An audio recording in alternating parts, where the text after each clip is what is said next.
primeiro vídeo, ainda nas primeiras moradas, vamos aprofundar a vivência dela. Eis a questão: como cultivar uma vida de oração. Então, a primeira coisa que Santa Teresa também nos ensina é a perseverança. Parafraseando ela mesma, é necessário possuir uma grande e muito determinada determinação.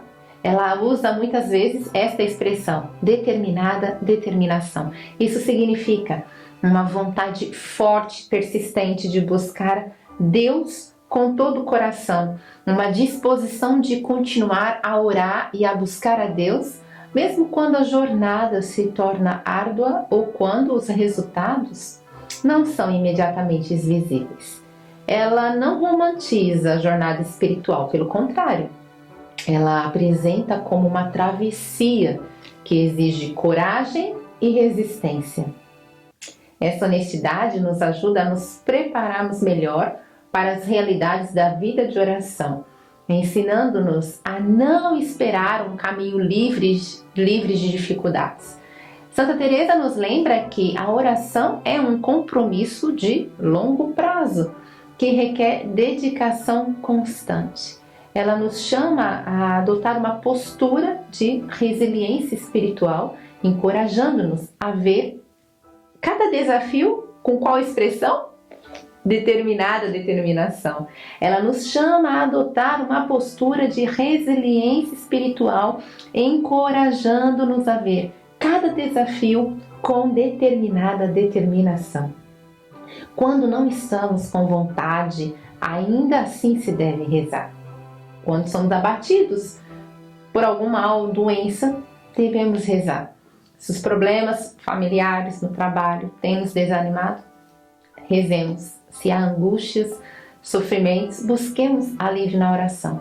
Em cada instante, independente da circunstância, é sempre tempo de rezar. Então, o primeiro ponto é a perseverança. O segundo ponto que Santa Teresa nos ensina é o silêncio interior e o recolhimento. Então, criar um ambiente propício à meditação, afastar-se das distrações externas e internas. Para Santa Teresa é como retirar água de um poço, que é uma tarefa que exige força física e paciência. Da mesma forma, a oração exige uma força espiritual que muitas vezes pode ser desafiadora para os iniciantes. Ela nos mostra a necessidade de recolher os sentidos, uma prática que envolve afastar-se das distrações externas para concentrar-se inteiramente em Deus. Este recolhimento não é uma tarefa simples, especialmente em um mundo cheio de estímulos constantes. Mas para os iniciantes na oração, é importante habituar-se a ignorar o que vem e ouve.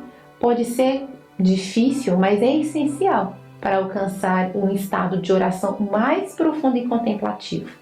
E o silêncio e a solidão são fundamentais assim para esse processo de recolhimento.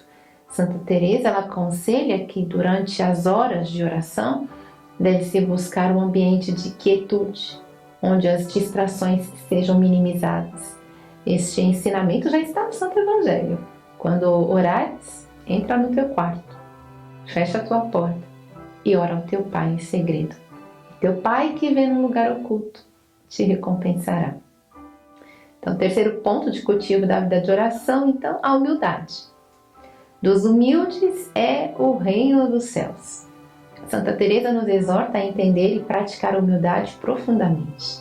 Muitos, ao iniciarem na vida de oração, já procuram ter grandes consolações, sentir muitas coisas enquanto rezam, ou ainda querem já de início realizar orações avançadas, como contemplação.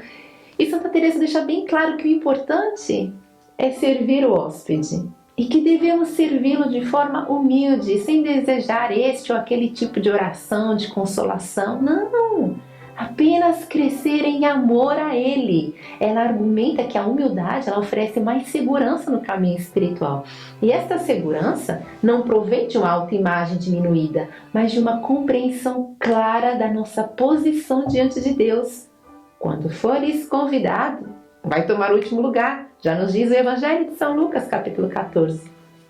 Diante de Deus, devemos reconhecer que somos pecadores e implorar sua misericórdia.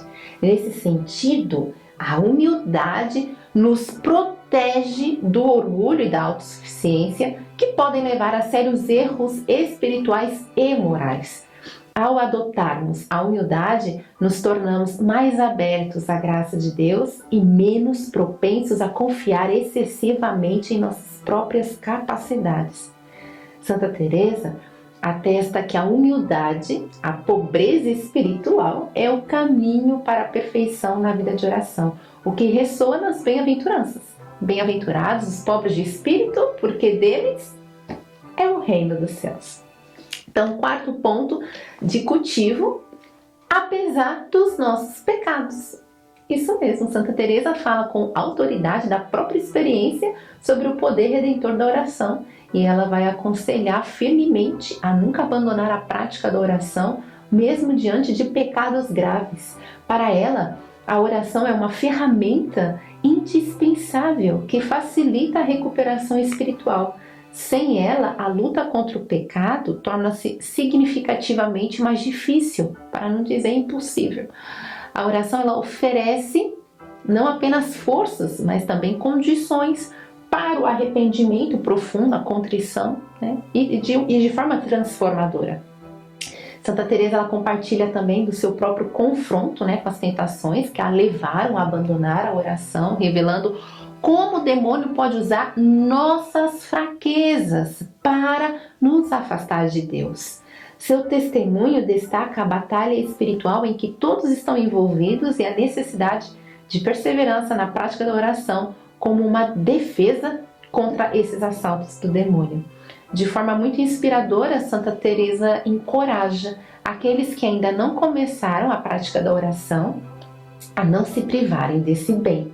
Ela diz que não há nada a temer na oração, pelo contrário, há muito a ganhar. Mesmo aqueles que se sentem estagnados em sua jornada espiritual podem pelo menos aprender e entender o caminho que leva ao céu através da oração. Portanto, que nenhum pecado seja motivo para nos desanimar na vida de oração, quer estejamos no princípio ou já tenhamos uma longa caminhada espiritual. Quinto ponto, usar a imaginação a seu favor. Santa Teresa ensina que ao rezar devemos imaginar que estamos na companhia física de Jesus, tratando essa presença com a intimidade e o respeito que se daria a um amigo querido e respeitado. Essa prática não é um mero exercício de imaginação, mas é um meio de cultivar uma conexão real e viva com o nosso Senhor. Ao visualizar sua presença, tornamos-nos mais conscientes de sua realidade e mais abertos à sua instrução e consolo.